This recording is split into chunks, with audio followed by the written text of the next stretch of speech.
ನನ್ ಬಿಲ್ಡಿಂಗು ಅಕ್ರಮ ಕ್ಯಾಮಾಲಿಸ್ ಮಾಡ್ಬೇಕು ಅಂತಿದ್ರಿ ಮಾಡ್ಕೊಳ್ಳಿ, ನಾನ್ ಬೇಡ ಅನ್ನಕ್ಕಿಲ್ಲ.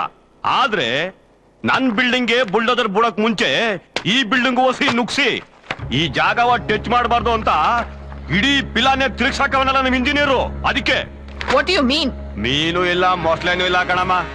1 ವರ್ಷದ ಮುಂಚೆ ಇದು ಖಾಲಿ ಬಿದ್ದಿದ್ದ ಸರ್ಕಾರಿ ಜಾಗ. ಈ ಜಾಗದ ಮ್ಯಾಗೆ ಪ್ಲೇ ಓವರ್ ಕಟ್ಬೇಕು ಅಂತ ಪಿಲಾನ್ ಆಗಿ ಅಪ್ರೂವಲ್ ಆಗಿತ್ತು. ಆಗ ಮೈಕಲ್ ರಾಜ್ ಅನ್ನೋ ಆ ವೈಟ್ ಕಾಲರ್ ರೌಡಿ ಕೋಟ್ಯಾಂತರ ರೂಪಾಯಿ ಬೆಲೆ ಬಾಳೋ ಈ ಜಾಗದ ಮ್ಯಾಗ ಕಣ್ ಮಡಗ್ದ. ಪಿಲಾನು ಉಲ್ಟಾ ಆಯ್ತು, ಪ್ಲೇ ಓವರ್ ಶಿಫ್ಟ್ ಆಯ್ತು. ಆ ಜಾಗದ ಮ್ಯಾಗೆ ದೊಡ್ಡ ಬಿಲ್ಡಿಂಗ್ ಬಂತು. ಇದನ್ನ ಹೊಡೆಯೋ ತಾಕತ್ ಆಯ್ತಾ ನಿಮ್ಗೆ? ಇದನ್ ಮಾತ್ರ ಅಲ್ಲ, ಅಕ್ರಮ ಅಂತ ಪ್ರೂವ್ ಆದ್ರೆ ಯಾರ್ದೇ ಬಿಲ್ಡಿಂಗ್ ಆದ್ರೂ ಓಡಿಸೋ ತಾಕತ್ತಿದೆ ನನ್ಗೆ.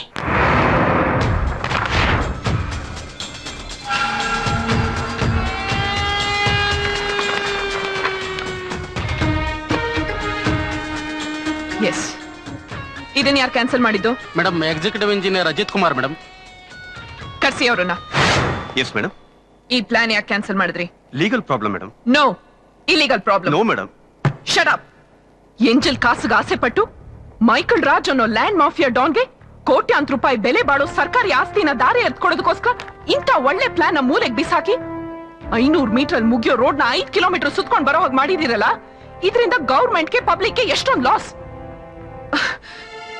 ಇದರಿಂದ ಎಷ್ಟು ಬಡ ಜನರ ಮನೆ ಹೋಯ್ತು. ಮಾರ್ಕೆಟು, ಸ್ಕೂಲು, ಸರ್ಕಾರಿ ಆಸ್ಪತ್ರೆ ಎಲ್ಲ ನಾಶ ಆಯ್ತು. ಇದಕ್ಕೆಲ್ಲ ಕಾರಣ ನೀವೇ. ಈ ಇನ್ವೆಸ್ಟಿಗೇಷನ್ ರಿಪೋರ್ಟ್ಸ್ ಬರೋವರೆಗೂ you are under suspension. Please madam. Get out. Venkatachala, chief ಇಂಜಿನಿಯರ್ಗೆ ನೋಟಿಸ್ ಕಳಿಸಿ. ಈ ಫ್ಲೈಓವರ್ ಕನ್ಸ್ಟ್ರಕ್ಷನ್ ನ ಕ್ಯಾನ್ಸಲ್ ಮಾಡಿ. ಆಯ್ತು ಮೇಡಮ್. ಹಾಗೆ Michael Raj group of construction ಕಂಪನೀಸ್ಗೆ ಡೆಮಾಲಿಷನ್ ನೋಟಿಸ್ ಕಳಿಸಿ.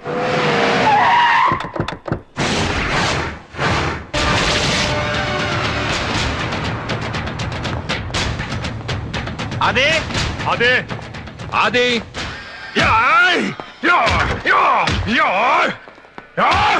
ಅದೇ ನಿಲ್ಸಪ್ಪ. ಏನಪ್ಪ ಅಂತ ಅರ್ಜೆಂಟು? ಫೋನ್ ಮಾಡ್ದಲ್ಲ ಏನೋ? ಯಾರೋ ಊರ್ನ ಕೊಳ್ಳೆ ಹೊಡೆದಂಗೆ ಫೋನಲ್ಲಿ ಎಗರಾಡ್ಬಿಟ್ಟೆ. ಇವನು ನಮ್ ಬಿಡಿಎ ಇಂಜಿನಿಯರ್ ಅಲ್ವಾ? ಅಲ್ಲಪ್ಪ, ನಮಗೋಸ್ಕರ ಫ್ಲೈ ಓವರ್ ಪ್ಲಾನ್ ನ ಉಲ್ಟಾ ಮಾಡಿದ ಪುಣ್ಯಾತ್ಮ ಇವನ್ ಯಾಕಪ್ಪ ಫ್ಲೈ ಮಾಡಿಸ್ಬಿಟ್ಟೆ? ಎಷ್ಟ್ ಬೇಕಾದ್ರೂ ತಪ್ಪು ಮಾಡು, ಸಾಕ್ಷಿನ ಮಾತ್ರ ಉಳಿಸ್ಬೇಡ ಅಂತ ನಮ್ಮ ಅಪ್ಪ ಹೇಳ್ತಾ ಇದ್ದ. ಆದ್ರೆ ಖತರ್ನಾಕ್ ನನ್ ಮಗ ಅವತ್ತು ಫೈಲ್ ಅಲ್ಲಿ ಸಾಕ್ಷಿ ಬಿಟ್ಟ. ಎಂಕ್ವೈರಿಲಿ ನಮಗೆ ಫಿಟ್ಟಿಂಗ್ ಇಟ್ಟ.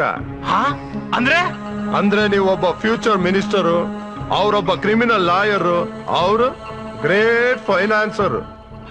ನಿಮ್ಗೆ ಕೋರ್ಟು, ಫೈನಾನ್ಸು, ಪಾಲಿಟಿಕ್ಸ್ಗೆ ಟೈಮ್ ಸಾಕಾಗಲ್ಲ. ಇನ್ನ ಪಾರ್ಟ್ನರ್ಶಿಪ್ ವಿಷಯ ಕೇಳಕ್ಕೆ ಎಲ್ ಸಾಲುತ್ತೆ ಟೈಮ್. ಹೊಸ್ದಾಗ್ ಬಂದಿರೋ ಆ ಕಾರ್ಪೊರೇಷನ್ ಕಮಿಷನರು ಹಳೆದನ್ನೆಲ್ಲ ಕೆದಕಿ ನಮ್ಮ 50 ಕೋಟಿ ಬೆಲೆ ಬಾಳೋ ಅಪಾರ್ಟ್ಮೆಂಟ್ಸ್ಗೆ ಬುಲ್ಡೋಸರ್ ಬಿಡ್ತೀನಿ ಅಂತ ನೋಟಿಸ್ ಕಳ್ಸಿದಾಳೆ. ಈಗೇನ ಮಾಡೋದು? ಆದಿ, ಮೊದಲು ನಿಮ್ಮ ಅಪ್ಪಂಗೊಂದು ಫೋನ್ ಮಾಡಿ. ಅವಳ ಡೆಸಿಗ್ನೇಷನ್ ಕಾರ್ಪೊರೇಷನ್, ನನ್ನ ಡೆಸ್ಟಿನೇಷನ್ ಆಪರೇಷನ್.